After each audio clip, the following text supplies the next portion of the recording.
Bien, vamos a hacer una asesoría breve. Vamos a ir al grano sobre el anteproyecto porque, digamos, me he reunido con varias de ustedes y he visto que hay ciertas dudas que pudieran ser comunes, entonces vamos a hacer un mini video. Espero que sea muy breve y que termine más o menos de una hora. Ojalá. Ok, entonces, en el campus pueden ir al modelo de anteproyecto y ahí pueden conseguir un modelo de anteproyecto. Pueden también ir dentro del elemento de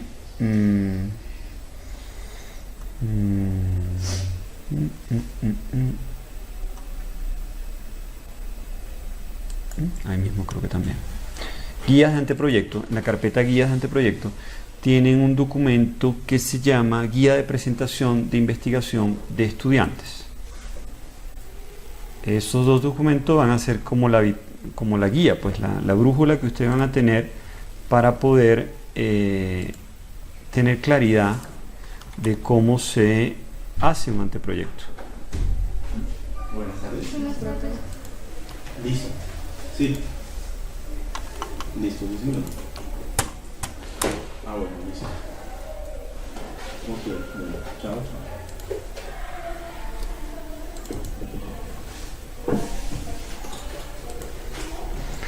Ok, el primer trabajo, pues verán que tiene portada.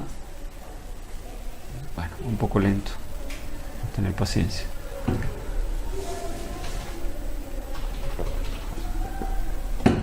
Portada, índices de tablas, de contenidos, de ilustraciones, título, una portada aparte, antecedentes de estado del arte.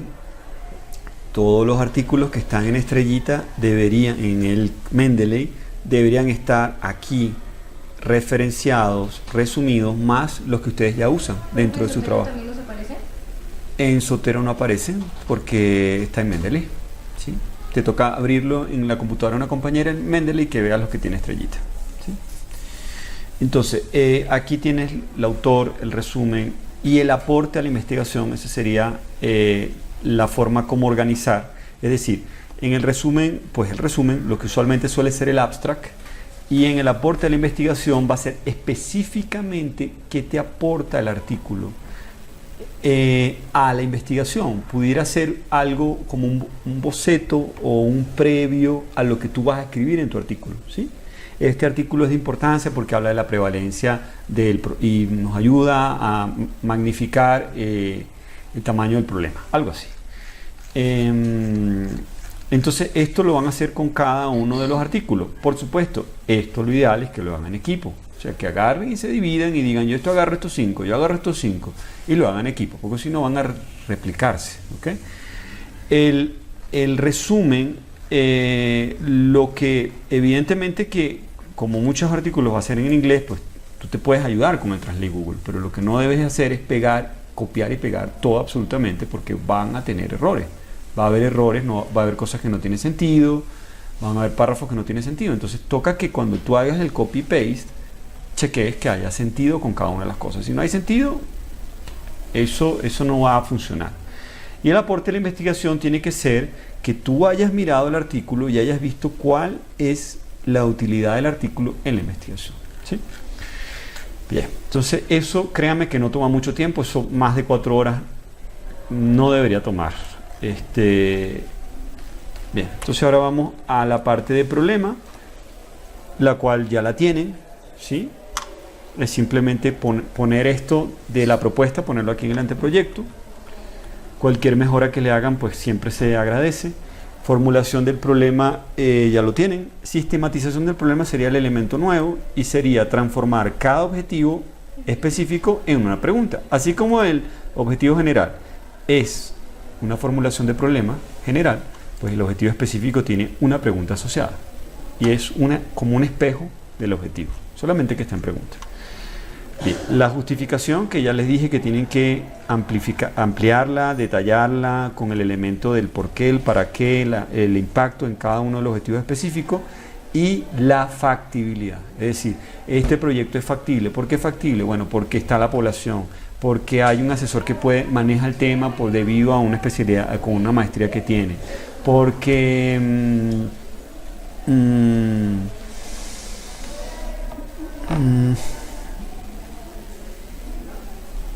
sí, básicamente esos son los típicos. Si ustedes, por ejemplo, trabajan con... pues, porque no se necesitan implementos de difícil alcance. Claro, pero por ejemplo, cada uno de ustedes tiene un cuestionario. Entonces mencionar que el cuestionario está validado, por ejemplo. O el cuestionario está en proceso de validación, como el caso de la automanipulación. O si alguna de ustedes usa un instrumento como un dinamómetro o un algómetro, el algómetro está en proceso de compra por la universidad, y en el caso de que no se adquiera, pues se puede hacer una construcción manual de un algómetro. Cosas así, ¿sí? O sea, ¿es factible? Sí, es factible, por tal y por tal cosa. La tienes que mencionar. Los objetivos tal cual, el marco de referencia, esto es lo nuevo. Necesitamos introducir un marco. Esto está, digamos, por encimita, yo diría que está muy pobre, o sea, tiene muy poca información. Tocaría aquí hablar de los modelos que nos permiten explicar cuáles son las bases del trabajo, ¿okay? Entonces, por ejemplo, si estamos pensando en el elemento de conducta, dolor, disfunción, discapacidad, tranquilamente pudiéramos hablar de un modelo biopsicosocial. Ese pudiera ser un modelo que pudiera ser útil, pero pudiéramos agregar otros, ¿ok?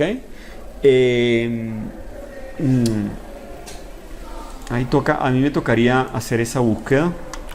Models of Physiotherapy, facilitarles un poquito la vida con eso. Sí, señor. ¿Se acuerda que usted me pidió el favor de buscar esta chica Natalia Gutiérrez? Sí. Estaba revisando en las actas y a ella se le envió concepto el 5 de septiembre. Ok. Pero ella... Ok, retomamos. Entonces, en el marco teórico van los típicos modelos que nos permiten explicar nuestro trabajo, o sea, qué tipo de modelos nos ayudan a explicar, ¿sí? Entonces, hasta ahora pudiéramos hablar del modelo biopsicosocial y pudiéramos hablar del modelo de Panjabi. Y ya con esos dos, ya son dos modelos. Vamos a ver, acabo de bajar ahorita un artículo que habla sobre los modelos de fisioterapia. Yo pudiera conseguirles algún modelo extra o alguna página que nos hable de modelos. Lo que pasa es que no la logro conseguir rápido, pero yo prometo buscar una página que hable de modelos. Bien, pero de todos modos aquí tenemos, ya ustedes tienen dos para empezar a trabajar: el modelo biopsicosocial, explicar qué es el modelo biopsicosocial, y no es solamente agarrar y copiar y pegar una definición, no es eso. No es copiar y pegar el modelo, sino por qué ese modelo es útil en mi trabajo. ¿Por qué? ¿En qué sentido? ¿Por qué yo estoy hablando del modelo biopsicosocial? Entonces, por ejemplo, si yo estoy hablando del estrés o de la ansiedad, pues eso me permite hacer una conexión. El elemento de estrés y emocional me va a permitir hacer una conexión con el elemento de dolor o el elemento mecánico, ¿sí? Entonces, por ahí podemos construir, ¿no?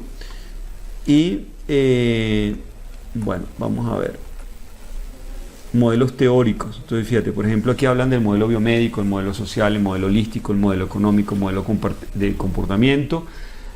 Pudiéramos meter un modelo de comportamiento, porque nosotros estamos trabajando con el tema del comportamiento. La automanipulación es un comportamiento. Entonces, pudiéramos buscar modelos de comportamiento, o un modelo que nos hable de maladaptativo, de parafunciones. Cualquier modelo que nos hable de ese tipo de cosas sería fabuloso. Entonces, por ahora tenemos este modelo biopsicosocial, el modelo de comportamiento y el modelo de Panjabi, ¿sí? Y el modelo, también pudiéramos hablar del modelo biomédico, en el sentido de que también de alguna forma la biomecánica también puede tener un espacio.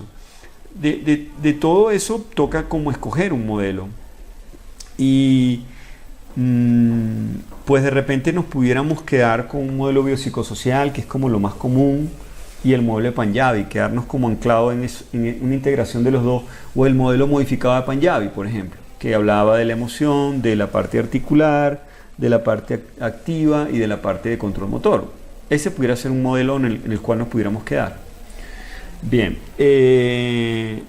vamos a ver aquí, por ejemplo, modelo de comportamiento, a ver si lo ojeamos un poquito.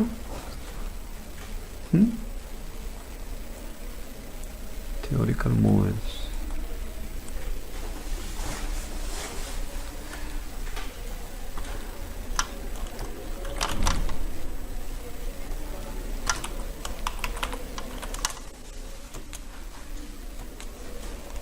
Bueno, en fin. Aquí está la palabra, pero no, este artículo no habla mucho del tema. Pero pudiéramos googlear a ver si hay modelos maladaptive models.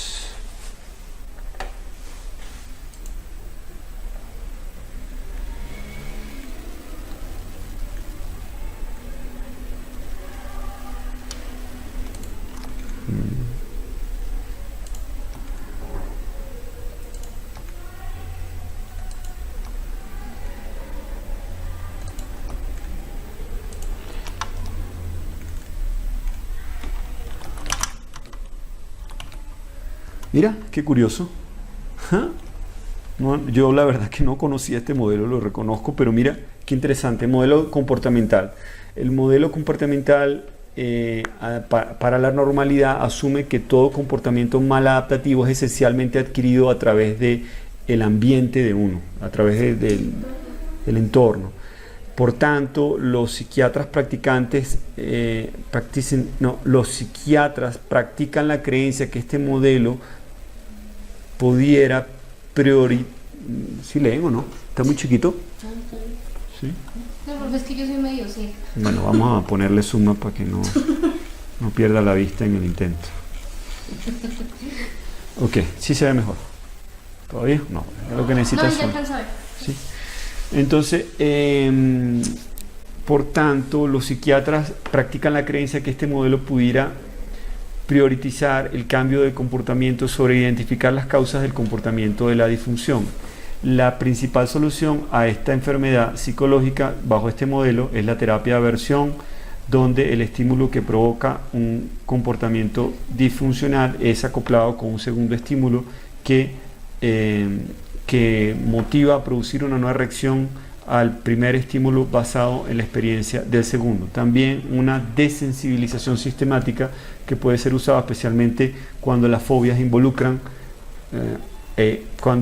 están involucradas al usar una fobia que actualmente causa el comportamiento disfuncional y acoplarla con una fobia que produce una reacción más intensa. Bueno, está muy psiquiátrico para mi gusto.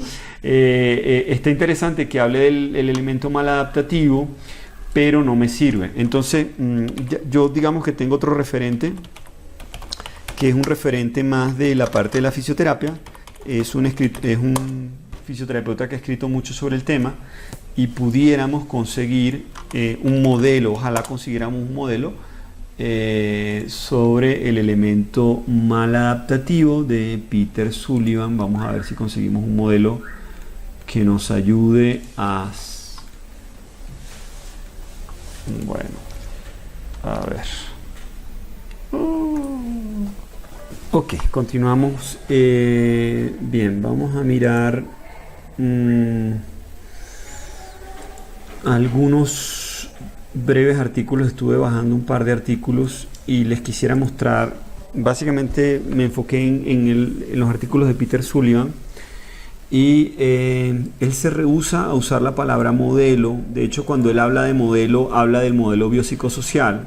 O sea que definitivamente estamos dentro de un modelo biopsicosocial. ¿Okay? Entonces,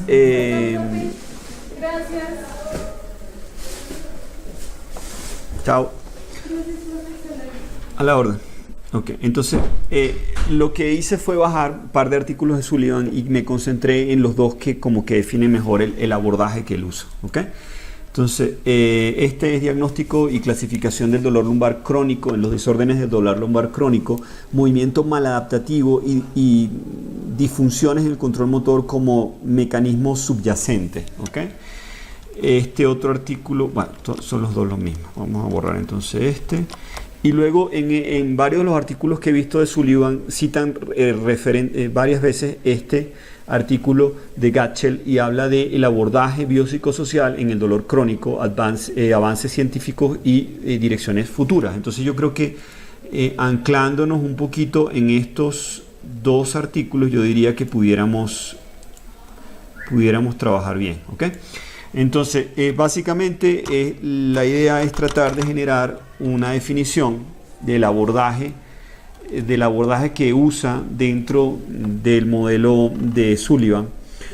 Entonces, por ejemplo, vamos a leer un par de párrafos aquí. Actuales abordajes o modelos usados en el diagnóstico y clasificación del dolor lumbar crónico se han como enfocado en solamente diagnosticar la dimensión del desorden, limitando su validez. La siguiente revisión no ha sido diseñado para ser exhaustivo, pero subraya las debilidades y fortalezas clínicas de los distintos abordajes. Entonces, fíjate, hace una revisión del modelo patoanatómico, del modelo generador del dolor de forma periférico, que es como el modelo de Descartes, o sea que el dolor viene de afuera, el dolor viene de los nociceptores. El modelo patoanatómico es el modelo biomédico, o sea, tienes dolor porque hay una estructura que está dañada. El modelo neuropsicológico lo podemos leer ahorita, el modelo psicosocial y el modelo de carga mecánica. Entonces, luego sigue modelo de signo y síntoma, modelo de control motor, modelo biopsicosocial. Entonces, digamos que mejor que este artículo es prácticamente imposible, porque es que nos hace un paseo por los modelos y probablemente hace una conclusión y pues unos gráficos bien bonitos, nos hace una conclusión de cuál puede ser el modelo predominante que él usa, ¿okay? ¿Por qué me centro en este autor Sullivan? Porque es que es uno de los que mejor ha acuñado el término de el comportamiento maladaptativo, o sea que lo que tú haces es lo que cronifica y es un poco lo que está manteniendo la situación como un círculo vicioso, ¿ok? Entonces digamos que pudiéramos mirar los modelos y además ir directamente a la conclusión, ¿sí? Para ver qué opina él, ¿no? Si tengo mucho menos tiempo voy al abstract y directamente puedo leer la conclusión del abstract para ver en qué modelo se anclan ellos. Ok, el dolor lumbar crónico es algo bastante común, pero largamente una condición autolimitante, ¿sí? El problema surge, sin embargo, cuando los desórdenes del dolor lumbar no se resuelven. ¿Qué quiere decir? ¿Ustedes conocen la palabra autolimitante? ¿Qué es autolimitante? ¿No? No, la autolimitante es algo que sigue un curso y termina y prácticamente no hay que intervenir sobre él porque él se resuelve solo, ¿sí? Autolimitante es como la gripe es autolimitante, o sea, bueno, sí, a alguna gente se le dura un poquito más de 2-3 días, pero la mayoría de la gente le viene y le va, ¿sí? Entonces, cuando aquí hablan de que el dolor lumbar es una situación bastante común, pero largamente una condición o de una forma bastante frecuente es una condición autolimitante, lo que quiere decir es que es una situación temporal, que va y viene y que se resuelve sola. Pero ahora mira lo que dice ahora. El problema, sin embargo, surge cuando los desórdenes del dolor lumbar no se resuelven más allá del proceso de reparación tisular y se vuelven crónicos. 85% del dolor lumbar, de los desórdenes del dolor lumbar, no han sido diagnosticados, no tienen un diagnóstico conocido que nos dirija hacia una clasificación de dolor lumbar no específico. Ya voy. 85% del dolor lumbar crónico, de los desórdenes del dolor lumbar crónico, no tienen un diagnóstico conocido, llevándonos a una clasificación de dolor lumbar no específico. Eso es muy frecuente, conseguir en una orden dolor lumbar no específico, y eso quiere decir no hay diagnóstico, ¿sí? Lo cual nos lleva a un vacío en el diagnóstico y en el manejo. Incluso cuando un diagnóstico radiológico específico es alcanzado o es abordado como un mecanismo del dolor, un mecanismo subyacente del dolor, nunca, no puede ser siempre asumido, ¿sí? Incluso cuando un hallazgo radiológico se consigue, pensar que ese hallazgo radiológico es lo que está como el mecanismo subyacente del dolor no puede ser siempre asumido. Digamos que no sé si entienden la frase.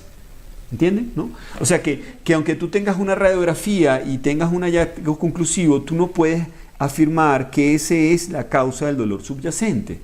Digamos que hay muy pocas situaciones donde esto te obliga, por ejemplo, una fractura, una condición de trauma, ¿sí? Una luxación, o sea, ese es el mecanismo subyacente. Pero cuando tú ves un proceso degenerativo, el proceso degenerativo, asumirlo como el mecanismo subyacente del dolor, es una mirada muy limitada de la clínica de un paciente, porque hay harta evidencia que ha dicho que, por ejemplo, de 100 personas, 30 sanas de más de 40 años tienen procesos degenerativos del disco, y eso no significa que esa sea la causa de su dolor, porque en las personas sanas tú ves personas sanas que tienen discopatías y no le duele nada. Entonces tú eres una persona que tiene una discopatía y decir, es que el problema es el dolor viene del disco, digamos que esa es una mirada muy limitada, y es lo que está diciendo eso. Es decir, aunque tú tengas un hallazgo en imagen, tú no puedes pensar que ese es el mecanismo subyacente, cannot always, es decir, no puede ser siempre asumido. En algunas condiciones sí se puede asumir. ¿En cuáles? Radiografía, anterolistesis, inestabilidad de la columna quirúrgica, condiciones de atrapamiento de la médula del nervio espinal que sean obvias, ¿sí? Pero en condiciones de degeneración leve, que son frecuentes, pues no puede ser asumida esa visión. Ahora está ampliamente aceptado que el desorden del dolor lumbar crónico es un factor, tiene una naturaleza multifactorial. Sin embargo, la presencia y dominancia de factores patoanatómicos, físicos, neuropsicológicos, psicológicos y sociales pueden influenciar el desorden, es diferente para cada individuo. La clasificación del dolor lumbar crónico en subgrupos se basa en mecanismos que están debajo del desorden y se considera crítico para un manejo apropiado. Es propuesto que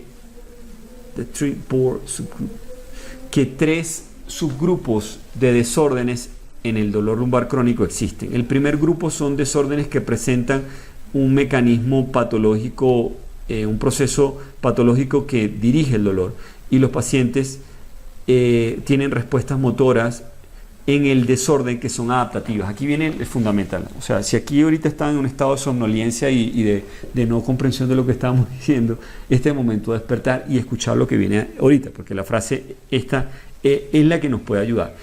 El primer grupo presenta proceso subyacente patológico que dirige el dolor, y los pacientes tienen una respuesta motora en el desorden que es adaptativa. Yo hago algo para mejorar. Me tuve un esguince de patica y yo cojeo. ¿Por qué? Porque es un comportamiento adaptativo. No quiero empeorar la situación. Hola, profe.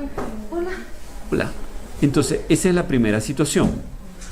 Profe, ¿qué quiere la palabra subyacente ahí? ¿Qué funciona? Subyacente quiere decir ¿Como que... desencadenante o...? Sí, desencadenante, causante, sí.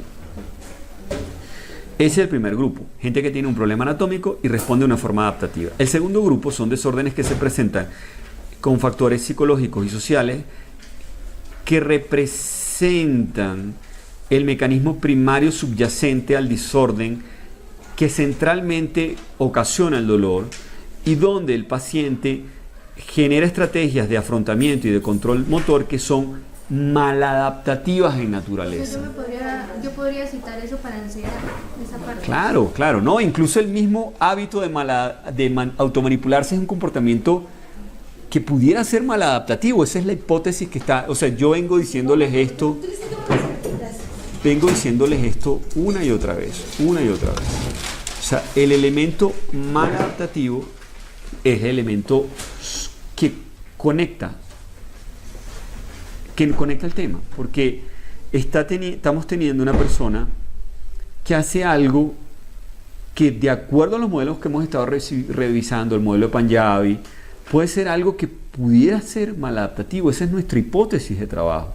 O sea, nosotros estamos considerando como hipótesis, y podemos estar fallando, podemos ver que de repente, y eso es lo bonito de la investigación. O sea, tú dices, bueno, yo no sé, yo desconozco el tema, vamos a ver qué pasa. yo pudiera ver que de repente las personas que se automanipulan pues tienen mejor desempeño, mejor función, mejor fuerza, no tienen un patrón crónico, no tienen dolor generalizado, y bien, aprendimos algo nuevo. Ahora puede ser que la hipótesis que nosotros tenemos en la cabeza se cumpla, y puede ser que los que se automanipulan pues tienen un dolor más generalizado que los que no se automanipulan. Los que se automanipulan de repente tienen menos fuerza, o tienen más rango de movimiento, tienen más laxitud, tienen más ansiedad, tienen más estrés, y entonces esto nos empieza como a constelar que el síndrome de sobremanipulación asociado a la automanipulación pudiera ser un elemento maladaptativo, porque nos está generando cronificación del cuadro, ¿sí? Y que si la persona detiene el hábito y se le dan otras cosas, pudiera ser gran parte de la solución. Ese es el tema del maladaptativo. O sea, ven acá, si tú te comes las uñas, y entonces tú tienes problemas con la TM, y además entonces te apoyas así, y además agarras la cerveza y la abres con los dientes, y entonces y todo lo que tú quieras con la temporomandibular, que son comportamientos lo que llaman parafuncionales. En la TM lo llaman el término parafuncional, y que básicamente es un comportamiento maladaptativo. Si tú dejaras de hacer eso, estarías mucho mejor. Entonces, nuestra hipótesis debajo es esa. ¿Y cómo lo vamos a demostrar? Cada uno va a agarrar una variable y vamos a tratar de demostrar que los que se automanipulan están peor. Esa es la hipótesis, esa es la idea. Pudiéramos estar equivocados, pudiéramos estar en lo cierto, da igual. Como estamos investigando, da igual si te aciertas o no, da igual. El aporte que uno hace es conseguir objetividad sobre el tema, ¿sí? Entonces, bien, seguimos con la lectura, que está muy buena. Y este es el abstract nada más, ¿sí? Este es nada más el abstract. O sea, este es un artículo que uno pudiera quedarse un ratico leyendo, porque va a salir mucho material interesante. Finalmente, estamos aquí en esta parte, finally, es propuesto que un gran grupo de desórdenes del dolor lumbar crónico, donde los pacientes presentan con una disfunción en el movimiento o con disfunción en el control, ¿sí? Entonces aquí ya ahora nos están hablando de personas que tienen un daño en el tejido y hacen algo adaptativo que mejora la situación. Personas que tienen un grupo donde el factor psicológico y social es el dominante y es el que subyacente en el dolor, y el cual genera patrones motores y de afrontamiento maladaptativos, que es donde nosotros creemos que estas personas encajan. Y una tercera posición son pacientes que tienen desórdenes del movimiento o desórdenes del control del movimiento. Es decir, cuando yo me siento escachaflado así, cuando yo de repente voy a recoger un objeto, o me voy a sentar y de repente doblo mucho el cuello, o cuando me voy a agachar un objeto, de repente tengo tanto miedo a doblar la lumbar que bajo muy rígido. O sea, tanto el que no se cuida porque no tiene control, como que él controla tanto porque tiene miedo a moverse y controla muchísimo. Entonces tienes tres escenarios. Entonces, el primer escenario, ¿cuál es? El que lo hace mal. Pues sí, ese es uno. El que lo hace mal, ¿qué sería? ¿Cómo le llamaríamos eso? Maladaptativo. Donde el componente psicológico y social es el principal, subyacente en el dolor, y genera patrones de afrontamiento y conductas maladaptativas. Es decir, pues mi cuello no está tan malo y yo venga y me manipulo, ¿sí? Y eso alivia, claro está, como el cigarrillo, pero a largo plazo puede estar generando un aumento de la laxitud. Entonces, ese es un comportamiento maladaptativo. El primer cuadro es, a mí me duele el cuello, pero de repente hago cosas que, por ejemplo, digo, ok, a mí me duele el cuello, pero yo sé que cuando estoy sentado mucho tiempo en el ordenador me duele más el cuello, pues regulo las horas bajo el ordenador, ¿sí? Entonces tú empiezas a relacionarte con tus síntomas de una manera un poquito más sana, y no como si tu cuerpo fuera algo ajeno a ti y tú quieres controlar y dominar el síntoma, sino que dices, ok, pues sí, de repente me estoy dando cuenta que no estoy durmiendo bien, que tengo muchas horas frente al ordenador, etcétera, que no tengo tiempo, que no hago ejercicio, y tú ves eso y intervienes y haces un comportamiento adaptativo y regulas lo que te está lesionando. Si tú ves que tienes una lesión de pie, pues tú cojeas, eso es lo adaptativo. Tú tienes un esguince en el cuello porque tuviste un accidente, pues te pones un collarín, etcétera. estás estresado, estás tenso, pues de repente haces algo para soltar la tensión. Pero luego hay gente que entonces su mecanismo para soltar tensión es automanipular, lo cual puede estar generando laxitud ligamentosa, lo cual genera un cuadro vicioso. ¿Sí? Esa es nuestra hipótesis subyacente. Y la tercero cuadro, que digamos que no aplica para nosotros, son personas que tienen un control o muy poco control de cuerpo o excesivo control, que lo cual no es bueno. Son las personas que tú ves que tienen una forma de moverse muy descontrolada, se flexionan mucho la columna, o son las personas que cuando se mueven, al contrario, tú dices, parece un robot, ¿por qué se mueve así? Tiene miedo a moverse, ¿qué le pasa? Sería el otro polo, y eso también sería malo. ¿Okay? Estos desórdenes de dolor son predominantemente mecánicos, inducen en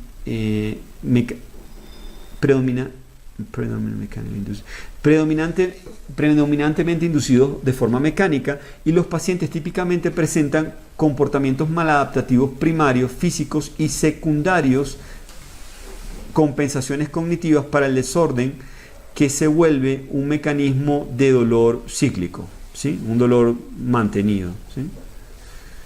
Entonces, estos sujetos, está hablando de la tercera cuadro, ¿no? Estos desórdenes que son predominantemente mecánicos inducidos y que el paciente típicamente presenta un comportamiento maladaptativo físico y compensaciones cognitivas secundarias, y para que el desorden se vuelva un mecanismo mantenido.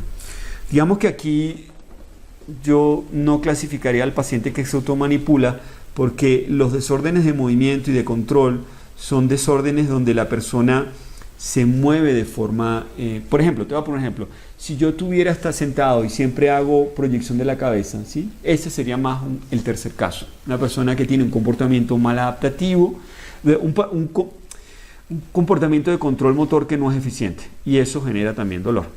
Entonces nosotros nos estamos enfocando en el segundo cuadro. ¿Okay? Entonces, en verdad este artículo está de lujo, o sea, esto tiene que ser citado y entendido, y pues estoy a la orden si necesitan seguir entendiendo este artículo. ¿Sí? Entonces yo se los mando al WhatsApp. ¿Sí?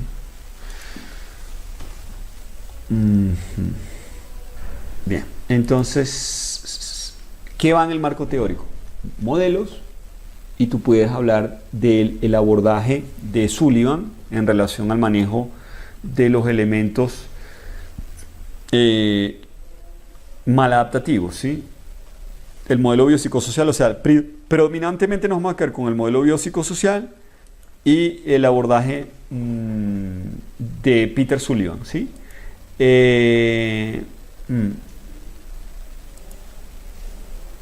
¿Cuál es el abordaje? O sea, el abordaje que el nombre digamos, de su abordaje está aquí, este es el nombre, terapia cognitivo-funcional, ¿sí? Ese es el nombre del abordaje que él tiene.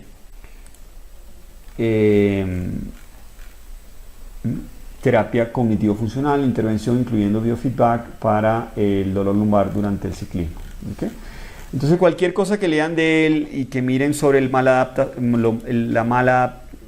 elementos de maladaptación, pues nos puede ayudar a entender cómo explicar aquí el elemento maladaptativo, o sea, el comportamiento maladaptativo como un mecanismo generador de dolor. Ese sería como aunque él se niega como a usar la palabra modelo, pues es que es tan potente, o sea, ha sido un autor que ha influenciado mucho la fisioterapia actual, ¿sí? La forma como se mira el dolor en este momento.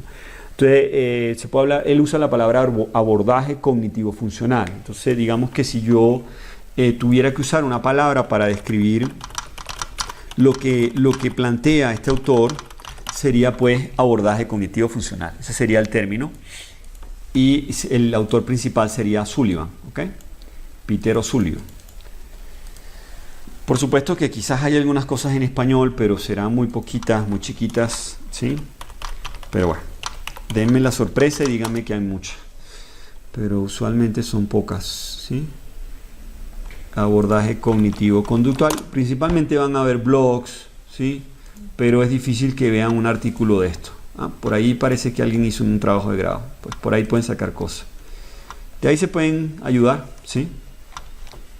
Terapia funcional cognitiva para los trastornos complejos del dolor. Maravilloso. Entonces este pudiera ser algo que...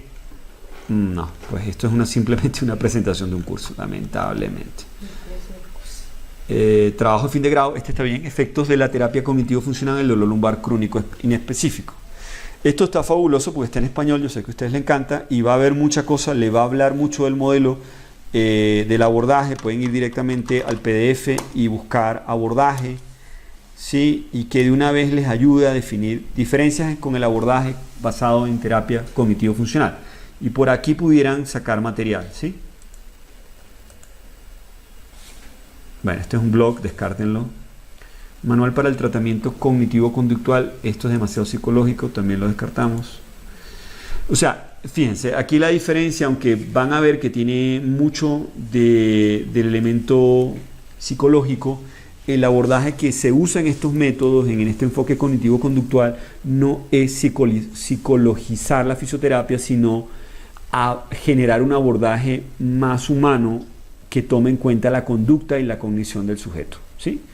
Que no todo es tejido que está dañado, que no todo es que la persona se mueve mal, que tiene una mala postura, sino que luego hay personas que por estrategias sociales y psicológicas generan patrones de movimiento o conductas maladaptativas, ¿sí? Ese sería como el cuadro que él está definiendo, que quizás no está tan bien definido en la fisioterapia, pues porque es como un vacío que de alguna forma este autor ha llenado. Bien, entonces seguimos, sí, paramos, no. Bien, entonces el modelo biopsicosocial y el modelo cognitivo funcional. ¿Puedes agregar más modelos? Claro que sí, pero esos dos serías con los que te vas a quedar. ¿Okay? El marco conceptual, te vas a quedar con cosas enfocadas en relación a tu variable. Por ejemplo, si tú estás hablando de la variable que tú eres dolor en el movimiento, no te me enredes, dolor en el movimiento. Tú defines dolor en movimiento. ¿Cuál es tu otra variable? Automanipulación. La defines otra vez, la explicas, la conectas, le das una definición, ¿sí? Aquí este es uno de los lugares donde puedes pasarte todo esto citando de pe a pa y no pasa nada, ¿sí? Ahí no se ve feo, solo aquí. ¿Cuál es tu variable? Ansiedad. Listo, defines la ansiedad. ¿Okay? Podemos agregar otras cosas como el síndrome de sobremanipulación, la automanipulación, su variable estrella y cualquier otra cosa que sea importante, pero no cosas irrelevantes, ¿sí? Yo me enfocaría en cosas que sean extremadamente necesarias para la comprensión del material, de las variables, pero no algo que yo diga, pues no, yo quiero definir lo que es un disco vertebral, olvídense. O yo quiero incluso definir lo que es dolor, es un término muy inespecífico. Dolor al movimiento, sí. ¿Ok? Bien. Entonces, eso es lo nuevo. Luego tienen cosas como el marco legal. Ustedes tienen que buscar las leyes que te ayudan a explicar regional en Colombia, que te ayudan a explicar por qué tu trabajo es importante, ¿sí? Las leyes, ¿ok? Aquí tienes algunas leyes, algunas te van a servir, algunas no. Te va a tocar buscar un poquitico y a ver, ahí es donde Google es fantástico, ¿sí? Hay uno de los pocos sitios donde Google funciona muy bien. Tú puedes agarrar y tú pones ley Colombia, dolor crónico, ¿sí? Lo pones entre comillas y empiezas a mirar qué te aparece, ¿sí? Bueno, que ustedes quizás no usan mucho la palabra ley, sino más norma.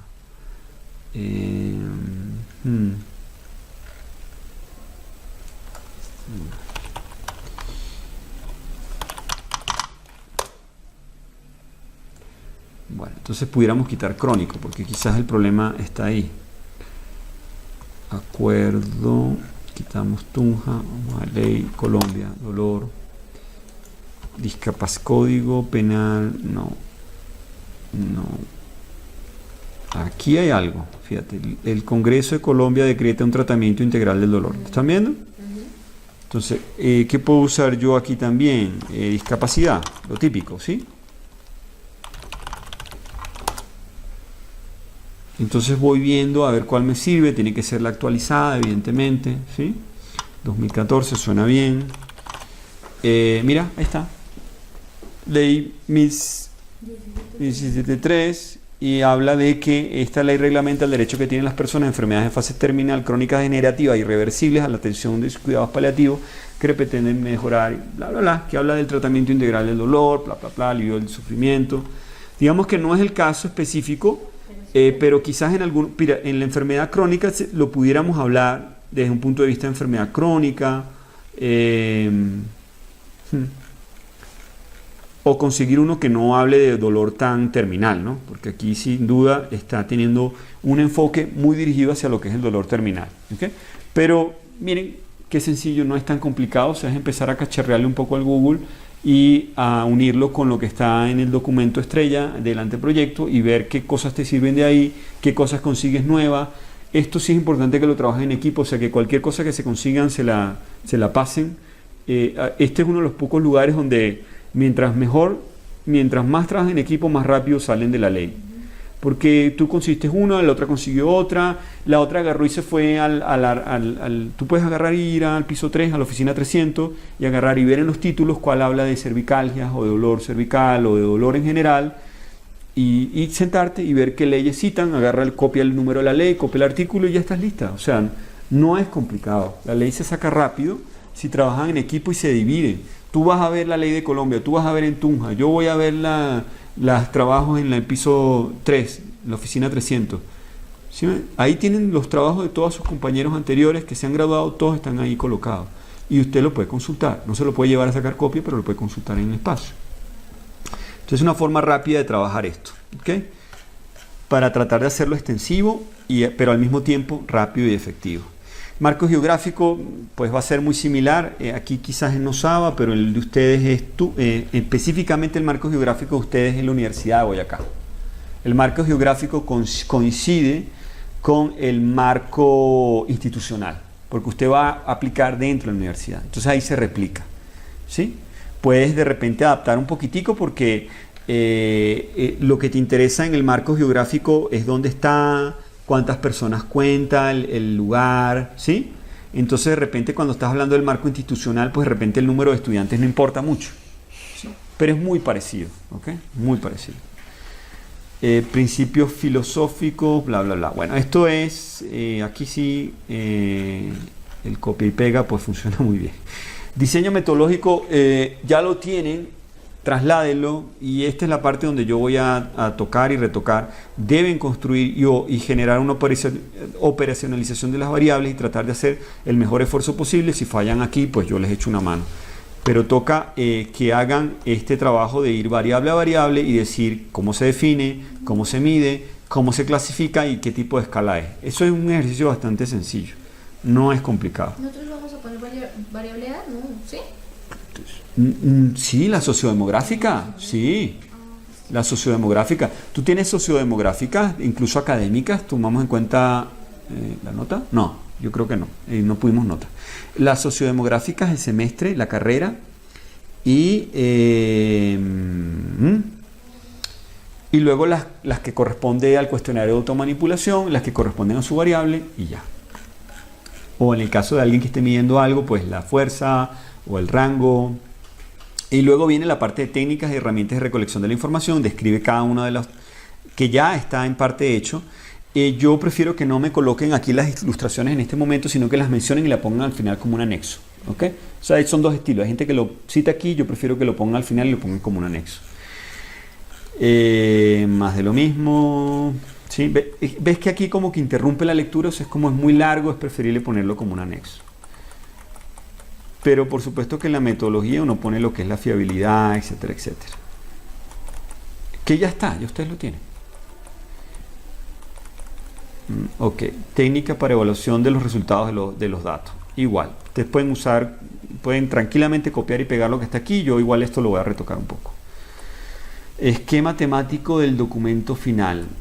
Igual, resultados esperados, eso ya lo habíamos hecho. Es simplemente poner un poquito más detalles, ¿sí? Consideraciones éticas, esto sí hay que agregar, esto es nuevo. En el caso de ustedes, colocar que son intervenciones de bajo riesgo, porque digamos que son solamente evaluaciones. El presupuesto, esto va todo, el cronograma, todo esto va, la bibliografía. Y ya acabó el anteproyecto. O sea, realmente parece mucho, pero no es tanto. O sea, porque es llenar cosas, hay cosas que simplemente copiar y pegar. O sea, el trabajo realmente nuevo y creativo consiste en la parte de marco conceptual. Esa es una parte donde usted tiene que sentarse a escribir. La justificación, que la tienen un poco descuidada, tiene que cuidarla un poco más y retocarla mejor. El marco legal, que sí hace falta un par de horas que le dediquen, pero no es tanto. Y ya, el resto es muy similar al modelo que están viendo aquí enfrente, ¿ok? No sé si tienen preguntas o quieren revisar algo. ¿Está claro? Bueno, entonces fíjense, aparte de ver el modelo, que es que ya lo tenían ahí, y saber que está ahí, pues además sería muy importante que abras esta guía de presentación de proyectos de investigación de los estudiantes. Es una guía que te dice que va en cada cosa. Si no te quedó claro con el modelo, pues aquí te dice que va en cada cosa. O sea, tú por ejemplo dices, es que qué rollo, yo no sé qué va en la justificación. Y te dice, yo te lo he dicho ya varias veces, pero aquí te lo vuelvo a decir, está en texto. ¿Por qué es importante realizar la investigación? ¿Para qué sirve la investigación? ¿Se logrará llenar algún vacío teórico?